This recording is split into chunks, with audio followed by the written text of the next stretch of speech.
Laetitia est titulaire d'une maîtrise en sciences animales de l'Université Laval et responsable du secteur alimentation et nutrition animale au CDPQ depuis une dizaine d'années. Les études à la maîtrise ainsi que les projets réalisés au CDPQ lui ont permis de développer une expertise en alimentation de précision chez le porc en croissance et chez la truie. Avec la nouvelle construction de recherche au CDPQ, dont la maternité d'Arma, son expertise va se diversifier. Ces dernières années, un projet sur l'alimentation de précision des cochettes en gestation a été réalisé à la maternité. Un projet sur l'alimentation de précision des truies en lactation est en cours de réalisation. Des projets visant à mettre en place l'alimentation de précision en engraissement débuteront aussi cette année dans la nouvelle station de recherche à Deschambault. Avec aussi, on a les bioclims, on va avoir de belles installations. Fait que je t'invite, Laetitia, à prendre le plancher pour présenter ta conférence sur l'alimentation de précision chez le porc, réduire les coûts et les émissions, un duo gagnant pour la planète. Laetitia? Donc, bonjour à tous.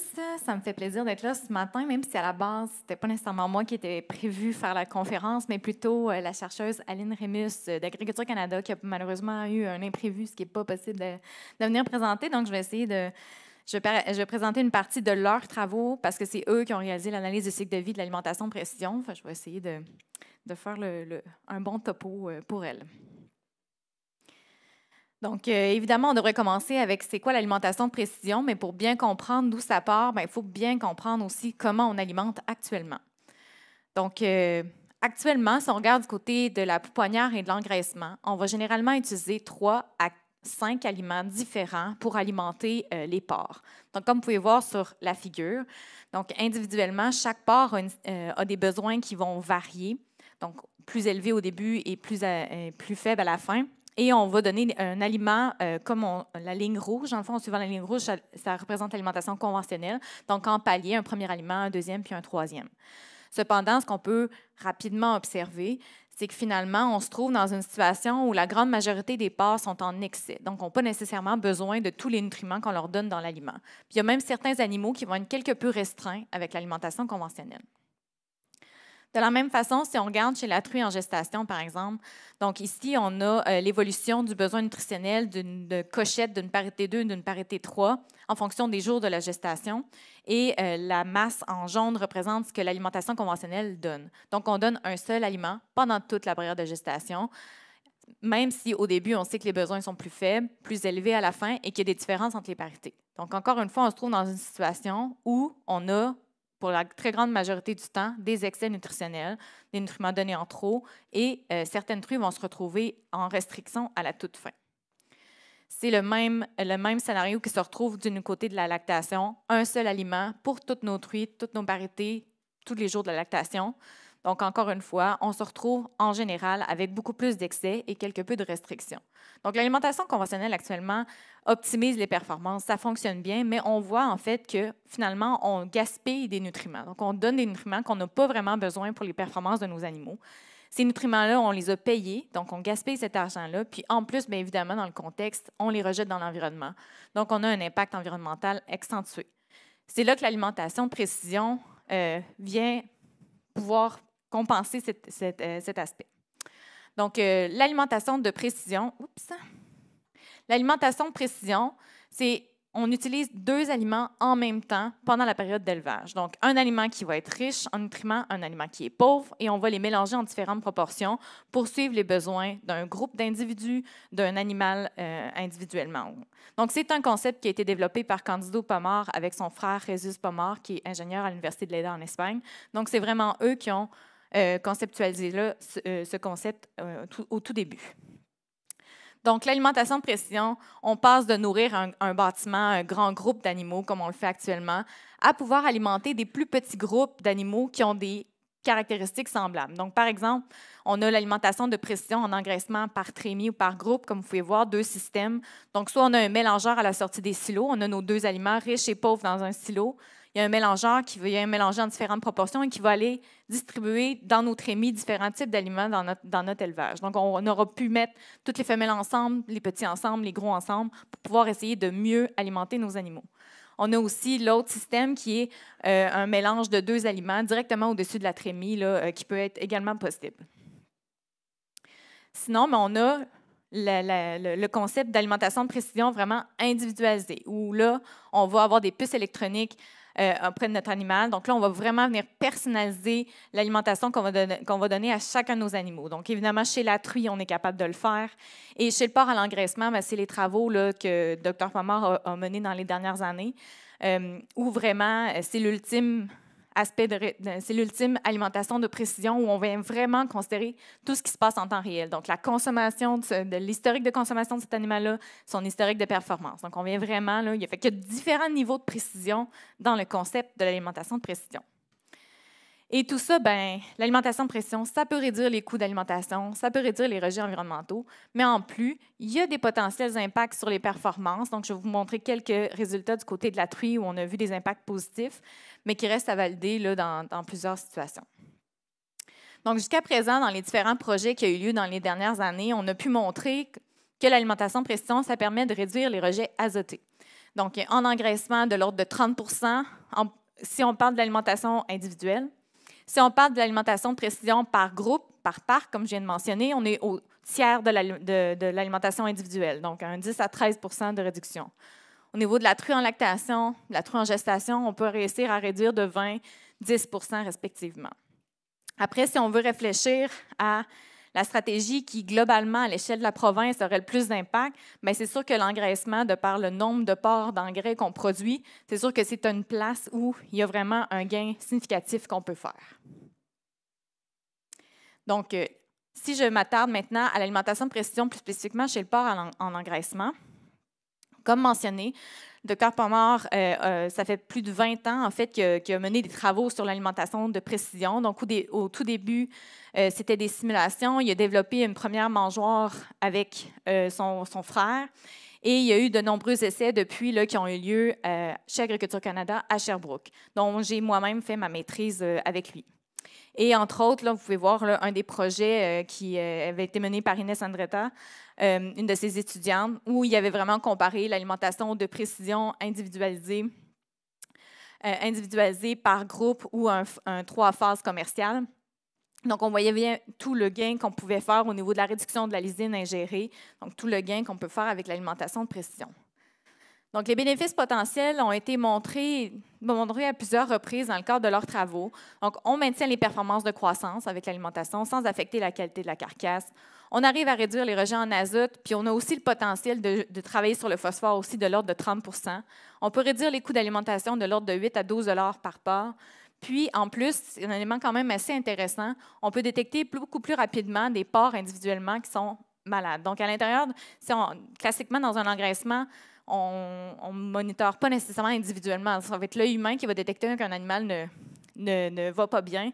Mais par la consommation, on peut détecter beaucoup plus rapidement. Donc, intervenir de façon plus proactive, meilleure utilisation des antibiotiques. Donc, dans cette perspective-là aussi, il y a quand même un bénéfice intéressant. Mais à tout cela, il manquait encore l'analyse sur les gaz à effet de serre. Donc, aujourd'hui, c'est ce que je vous présente, des résultats des travaux d'une de ses étudiantes. Bertha Lorenz, étudiante au doctorat avec Aline Remus, qui est en fait, candidat a maintenant pris sa retraite. Donc, c'est Aline qui poursuit son programme de recherche. Donc, qui visait à comparer finalement l'alimentation de précision en engraissement individualisé avec une alimentation conventionnelle à 3 phases. Et la particularité, c'était une analyse de cycle de vie dans le contexte québécois. Donc, ce résultat de ce projet-là ont été publiés, tous les détails y sont. Je vais être plus sommaire aujourd'hui, mais évidemment, tous les détails se trouvent dans l'article. Donc, au niveau du matériel et méthodes, donc, il y a différentes... évidemment, lorsqu'on fait une analyse de cycle de vie, il faut collecter beaucoup de données. Donc, il y a les données au niveau des cultures, des ingrédients, donc par exemple le maïs et tout ça. Donc, quels sont les rendements, la pratique culturelle au niveau de la fertilisation. Et ces données-là ont été collectées via les producteurs ou les statistiques gouvernementales ici au Québec, Canada. Ensuite, au niveau des données d'élevage, donc au niveau des performances de croissance, la consommation alimentaire, les porcelets sevrés, la consommation d'énergie et d'eau, encore une fois, ça venait des producteurs, de statistiques gouvernementales et évidemment de publications directement lorsqu'on voulait comparer avec l'alimentation de précision, qu'est-ce qui s'était réellement passé dans les projets. Au niveau de d'autres données plus générales, donc l'impact entre autres du transport, la production d'énergie ou les autres ingrédients, donc c'est la base de données EcoEvent qui a été utilisée. Donc, au niveau de l'analyse de cycle de vie, juste pour expliquer peut-être les différents compartiments. Donc, ici, on a vraiment parti de la production d'ingrédients jusqu'à l'épandage du lisier là, de cette analyse-là. Donc, au niveau de la production d'ingrédients, on a assumé qu'une partie des céréales était cultivée ici au Québec, donc qui subit une certaine transformation qui génère des gaz à effet de serre, puis elle est transportée vers le prochain compartiment. Il y a aussi les autres ingrédients, donc qui ne sont pas nécessairement produits ici, qui viennent quand même avec un lot de gaz d'incidence environnementale, qui sont transportés, encore une fois, jusqu'à la production des aliments, donc qui est équivalent à la meunerie. Donc, on va produire les aliments, encore une fois, il y a une génération d'incidence environnementale, puis on transporte ces différents aliments-là dans le compartiment de la production animale. Donc, on a la maternité et la pouponnière qui étaient évidemment similaires au niveau des deux stratégies d'alimentation qui étaient comparées. C'est au niveau du porc en croissance où là, on comparait une stratégie d'alimentation conventionnelle à une stratégie d'alimentation de précision. Ensuite, il y a évidemment génération de lisier. Il y a un entreposage, puis un épandage. Donc, c'est l'impact, ce qui a été observé, c'est mesuré, en fait, c'est l'impact sur le réchauffement climatique, l'acidification et l'eutrophisation. Et l'unité fonctionnelle était le porc vivant. Donc, au niveau maintenant des lieux, donc on a assumé que la production des céréales avait lieu en Montérégie, la meunerie était dans la région de Québec et l'élevage était situé en Beauce. Au niveau de la composition alimentaire des aliments, donc c'était des aliments classiques avec tous les additifs classiques, mais ici, vous voyez les principaux ingrédients. En fait, c'est les ingrédients qui étaient cultivés ici en Montérégie, qui ont été simulés, donc du blé, du maïs et du tourteau de soya. Donc, vous avez phase 1, 2, 3 qui sont nos aliments conventionnels et A et B qui sont nos aliments d'alimentation de précision. Donc, on peut voir justement un peu l'évolution. On voit que le blé est constant dans tous les aliments, mais qu'on a graduellement moins de tourteaux, qu'il n'y en a même pas du tout au niveau de l'aliment B. Donc, au niveau des résultats, le premier que je vous présente, c'est qu'il faut avoir en tête, en fait, c'est l'impact environnemental de 1000 kg de grains produits en Montérégie. Donc, juste le premier compartiment là, au niveau des grains. Et ce qu'on peut, en fait, observer, donc on a le blé, le maïs et le tourteau de soya, respectivement. Donc, on voit qu'au niveau de l'aspect réchauffement climatique, c'est le maïs qui a la plus grande incidence entre les trois. Sachant en plus qu'on sait que c'est le maïs qu'on utilise le plus, bien, on comprend l'importance que le maïs vient au niveau du réchauffement climatique. Au niveau de l'acidification, c'est un peu plus le blé. Au niveau de l'eutrophisation, c'est un peu plus le tourteau de soya. Mais le maïs se situe quand même toujours assez élevé, là, surtout par rapport à son utilisation dans nos aliments.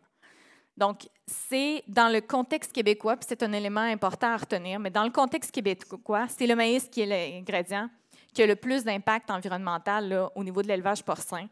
Et je dis dans le contexte québécois parce que si on prend un contexte européen, contexte brésilien, ça peut être d'autres ingrédients. C'est que nous, ici, c'est celui qui a le plus d'incidence en cause de différents éléments, mais entre autres le tourteau, et vu qu'il est produit ici aussi versus, par exemple, en Europe, où ils vont l'acheter d'un autre pays, il va faire plus longtemps, mais ça va être lui qui va devoir essayer de travailler davantage. Maintenant, les résultats qui nous intéressent ultimement, c'est, bon, alors, pour 1000 kilos de porc vivant à la fin de l'élevage, comment se situe le conventionnel versus l'alimentation de précision. En fait, au niveau du réchauffement climatique, on a une diminution d'environ 7,6 % des gaz à effet de serre, au niveau de 16 % de moins au niveau de l'acidification et de 13 % avec l'alimentation de pression pour l'eutrophisation, ce qui en soi est un bel avantage encore plus. Mais je reviens sur le fait que dans l'alimentation de précision, notre aliment B, c'est celui qui a beaucoup de maïs. Donc, le potentiel de réduction sur les gaz à effet de serre, si on arrivait à travailler sur le maïs ou à avoir d'autres ingrédients qui pourraient remplacer le maïs, qui auraient une incidence environnementale moins forte, on pourrait accentuer davantage cette diminution. Donc, les bénéfices potentiels, je les ai ramenés, mais encore une fois, bien, on vient ajouter l'aspect de l'analyse de cycle de vie. Donc, avec tout ça, on se questionne, mais pourquoi on ne fait pas encore d'alimentation de précision en engraissement? Bien, en fait, c'est sûr qu'il y a plusieurs défis encore, mais un de ces défis, en fait, c'est qu'on n'avait toujours pas finalement de système d'alimentation commercialisé pour faire de l'alimentation de précision en engraissement. Et c'est là que c'est intéressant parce qu'on a tout récemment un projet financé par la grappe porcine 4 où on vise à vraiment amener l'alimentation de précision en engraissement plus près des producteurs, donc d'accélérer l'implantation commerciale. Donc, c'est un projet qui va se terminer en 2028, mais où on va travailler beaucoup à revoir ces stratégies là, puis à se rapprocher là, de l'élevage. On va évidemment poursuivre la recherche, donc quelques points là, qui vont être travaillés encore, évidemment. On va continuer d'affiner le modèle pour être plus précis, continuer d'avoir des gains environnementaux. On veut optimiser aussi l'aspect phosphore, l'intégrer un peu plus. On a beaucoup travaillé plus la lysine, donc l'azote. On veut travailler un peu plus le phosphore dans les prochaines années. On veut aussi réaliser d'autres analyses de cycle de vie, puis tester, simuler différents scénarios, entre autres justement la formulation de nos aliments A et B, comment on pourrait venir réduire encore plus, jouer sur l'aspect énergétique ou encore ajouter des ingrédients alternatifs. Donc, à titre, c'est sûr que c'est de la recherche, mais Bertha Lorenz, présentement, vient de terminer un essai où elle a intégré du fourrage en cube dans l'alimentation, dans l'aliment B. Donc, le fourrage, en plus, c'est un ingrédient qui séquestre du carbone. Donc, vraiment, d'un point de vue environnemental, c'est très positif. Mais on se questionne sur des pratiques qu'on pourrait mettre en place pour améliorer les bilans environnementaux. Donc, par la suite, des essais vont être réalisés sur les stratégies qui sont les plus prometteuses. Et du côté du CDPQ, nous, on est impliqués dans ce projet-là, beaucoup dans le volet transfert, comme mentionné précédemment. Donc, et ça va commencer dans notre nouvelle station à Deschambault, où, en collaboration avec Giga Technologies, qui est partenaire au projet, ont développé des alimenteurs de précision en engraissement individualisé. Donc là, on va viser vraiment à faire rouler ces systèmes-là, à les automatiser, puis à démontrer qu'on peut se diriger vers l'implantation commerciale. Donc, on va travailler évidemment dans notre station. On va aussi travailler avec le Prairie Swine Center, qui sont équipés aussi avec l'alimentation de précision par groupe, pour viser à simplifier et optimiser son utilisation. C'est des systèmes qui sont déjà commercialisés, mais qui ne sont pas pleinement utilisés à leur pleine capacité. Donc là, on veut essayer de fournir plus de données, plus de support là, pour être en mesure de les utiliser à leur plein potentiel. Donc, un projet de 4 ans là, qui va se terminer en 2028. Maintenant, je parle un peu d'alimentation de précision aussi chez la truie.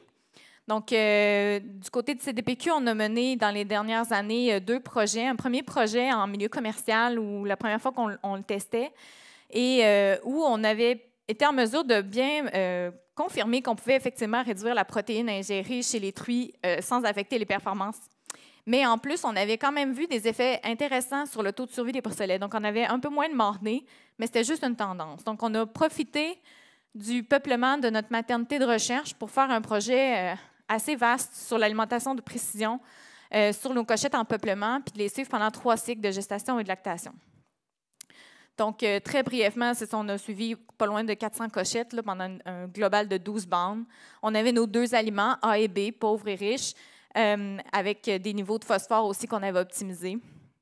Et là, on avait comparé 4 traitements, donc deux pratiques conventionnelles, qui est le bump feeding et le flat feeding. Les 2 consomment la même quantité d'aliments, c'est seulement qu'on donne un peu moins de moulée en début de gestation, puis plus après 90 jours pour le bump feeding, alors que le flat, c'est vraiment juste une quantité constante pendant toute la gestation. Puis l'alimentation de précision, par parité ou individuelle.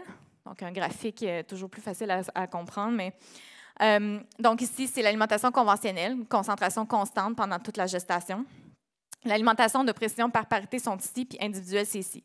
Donc, par parité, ça consistait à avoir, puisque généralement, dans les blocs saillies, lorsqu'on a un bloc sailli avec des cages individuelles, on n'a pas nécessairement le système d'alimentation de précision. On a plutôt simulé qu'on pourrait formuler un aliment plus pauvre que l'aliment conventionnel pour la période en bloc sailli.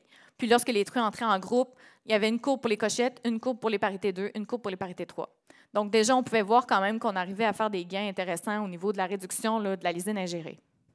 Du côté de l'alimentation de précision individualisée, donc là, dans ce cas-là, ça peut simuler davantage un bloc saillie court ou encore un système...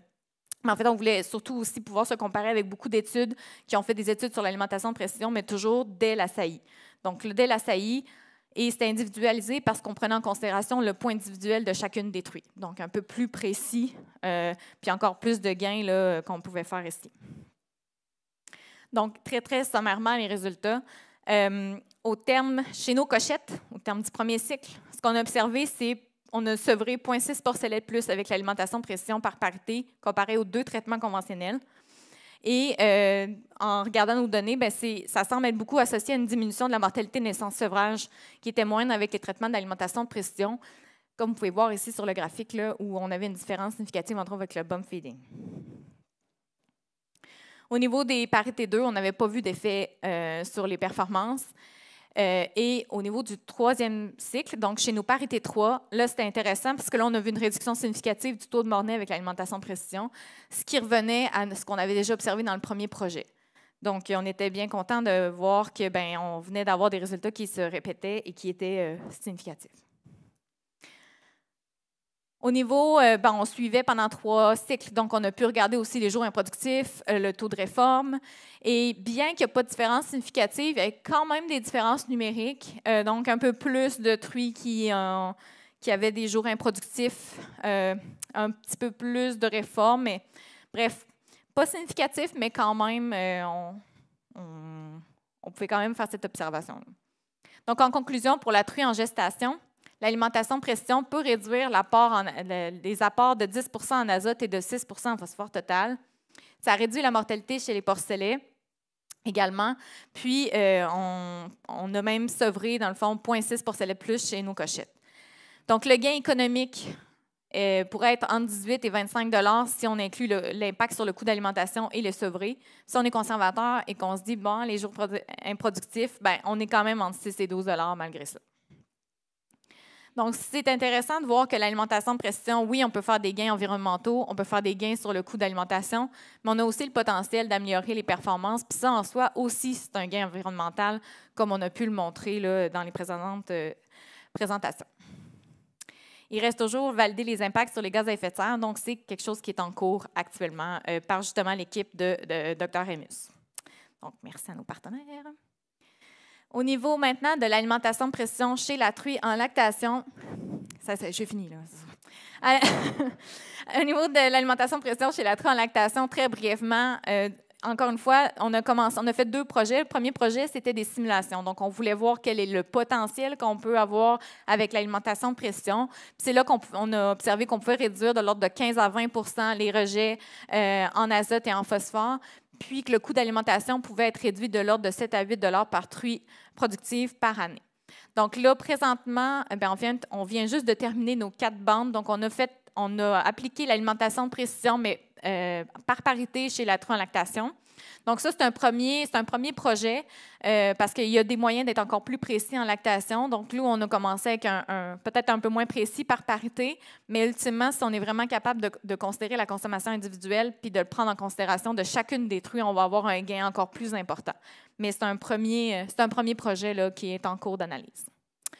Donc, en conclusion, l'alimentation de précision, c'était définitivement un des leviers les plus durables en production porcine, touchant à toutes les sphères de la durabilité et qui est de plus en plus accessible aux producteurs, bien que ce n'est pas encore terminé. Donc, chez le porc à l'engrais, on a des gains économiques. On sait qu'on réduit l'azote, donc on va réduire les émanations d'odeur aussi au niveau détection plus rapide des porcs malades, en plus des gains environnementaux là, que j'ai pu vous présenter précédemment.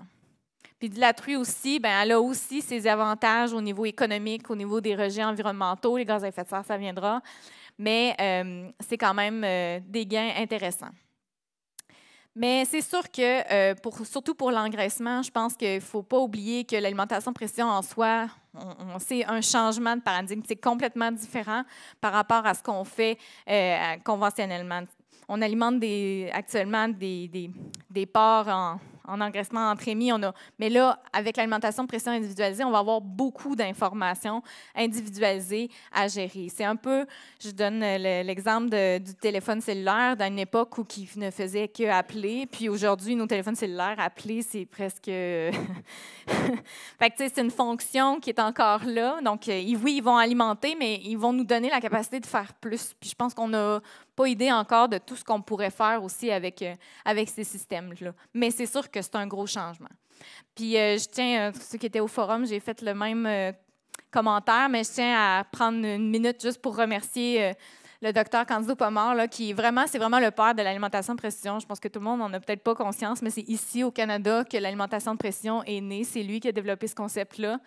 Puis maintenant, il y a des équipes partout dans le monde qui font ce travail-là. La truie a découlé de ce concept-là. Donc, c'est vraiment, on peut en être fier. Il y a vraiment une expertise qui s'est développée ici. Puis, j'espère qu'on va continuer d'être des leaders dans le domaine.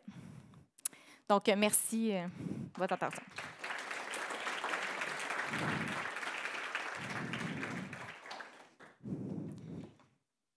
Merci beaucoup pour le respect du temps.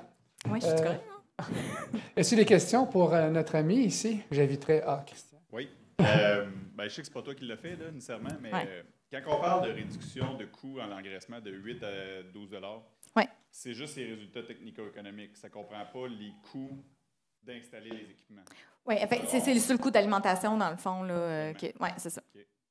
Puis est-ce qu'on les connaît, à peu près? Les coûts d'immobilisation? D'installation? Ouais. Bien, en fait, c'est ça. C'est que longtemps, il n'existait comme pas. Là, fait que dans le fond, là, ça s'en vient. Là, fait qu'un jour... c'est pas encore commercialisé. Ça s'en vient de plus en plus. On est là-dessus. Là. On a vraiment quelque chose de... pour l'engraissement, en groupe, ça existe déjà. Il y a déjà des équipementiers qui le fournissent. En alimentation de pression, en engraissement, dans le fond, il y a comme des systèmes qui existaient, mais qui étaient pour la recherche très, très coûteux. Fait que là, c'est encore ça, mais on travaille avec Gigotechnologies, justement, dans le cadre du projet, c'est un des éléments, là, à travailler à amener quelque chose qui serait commercialisable ultimement. Là. Fait que ça va être à discuter avec Alain. Deuxième question, au niveau du travail. Parce que je comprends que la puce va dire qu'est-ce que l'animal, lui, devrait manger, puis que là, les ingrédients vont se donner. Mais au début, pour dire que cet animal-là doit manger ça, c'est quand même l'humain qui doit le dire? Parce qu'il n'y a pas de balance pour dire le cochon, il... En fait, c'est ça. Ça fait toute partie du processus qu'on est en train de faire. Fait que, théoriquement, mettons, tu rentres tes animaux, tu as ton aliment A. Là. Fait que là, tu pourrais donner pendant la première semaine ton aliment A à 100 Fait que là, tu vas cumuler une consommation, un historique de consommation. Puis là, après ça, dépendamment si tu as une information sur son poids ou si on n'a pas l'information sur son poids, c'est ce qu'on est en train de faire justement à chercher le meilleur compromis. L'ultime, ça va être d'avoir une caméra qui te dit c'est quoi le poids de ce porc-là. Puis là, automatiquement, je suis capable de calculer son besoin en lysine à chaque jour. Puis, avec son historique de consommation, je suis capable de dire la concentration que je dois y fournir de A et B tout le temps. Puis là, après ça, c'est infini. Là, à un moment donné, tu te dis, OK, je veux lui donner 20 grammes de lysine aujourd'hui, je donne 20 grammes, puis après ça, je donne juste du B tout le reste de la journée. Fait comme ça, tu optimises encore plus. Mettons, c'est ça, il pourrait avoir, c'est ça, il y a vraiment une infinité. Mais mais on veut quand même avoir un step parce que là, l'imagerie, la caméra, l'estimation, en tout cas, c'est pas fait. Là. Je sais qu'il y a beaucoup de monde qui travaille là-dessus, puis ça viendra peut-être, mais je pense qu'on peut faire un bon bout juste en ayant la consommation alimentaire, en ayant une courbe de croissance. On va pouvoir faire peut-être pas l'ultime gain de 30 ou de 8 de GES, mais si on est quand même capable d'aller chercher la moitié de ce gain-là, c'est déjà ça, puis on aura déjà implanté les systèmes, puis après ça, on rajoute les caméras, puis sans que le producteur ait rien à faire, ça va se faire tout seul, cet ajustement-là. Fait que c'est ça, ultimement, aussi. L'alimentation pression individualisée, ça se veut être encore plus simple que l'alimentation pression par groupe parce que vraiment, tout l'algorithme va être à l'intérieur de la mangeoire puis elle va le faire toute seule. Fait que, à part poser une puce... Fait que stay tuned. Yes. On a le temps pour une dernière question.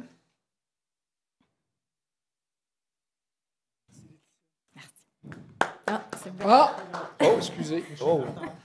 Lucia, dans le temps, vous faites des travaux avec une génétique, disons, à 3 lettres, puis il y a des génétiques à 4 lettres, mais si vous faites des travaux, vous autres, avec une génétique, est-ce que ça va on va pouvoir prendre ça, ces données-là, puis les appliquer à toutes les génétiques? Par exemple, dans le porc à l'engrais, on peut avoir des croisements faune standard avec un type de Duroc, un autre va arriver avec une autre race. Est-ce que les compagnies génétiques, dans le fond, investissent avec la recherche pour trouver les vraies courbes pour leur croisement à eux? Bien, dans le fond, il y a deux... Parce que moi, dans ma maîtrise, j'avais testé deux lignes. Dans le fond, j'avais testé une lignée femelle puis une lignée terminale. Fait que j'avais comparé les deux. Puis, vu que le modèle, ce qui prend en considération, c'est le GMQ puis la consommation de ce qui se passe réellement, en captant ça, tu captes quand même une bonne partie de la différence entre les génétiques. Fait que mes femelles mangeaient moins, fait que j'ai donné plus concentré. Fait que ça s'est fait tout seul. Ça s'est fait de façon automatique parce que le modèle considère le GMQ puis la consommation. Après, du fine-tuning, éventuellement, ça pourrait être quelque chose qu'on pourra travailler, mais à partir du moment où tu as la courbe de croissance de la génétique, puis tu as la courbe de consommation de la génétique, généralement, ça va quand même bien fonctionner. Mais oui, il y a peut-être du fine-tuning à faire, mais je serais quand même assez confiante qu'on peut capter la bonne partie de la différence. Bien, merci beaucoup. C'est le temps qui est... Merci.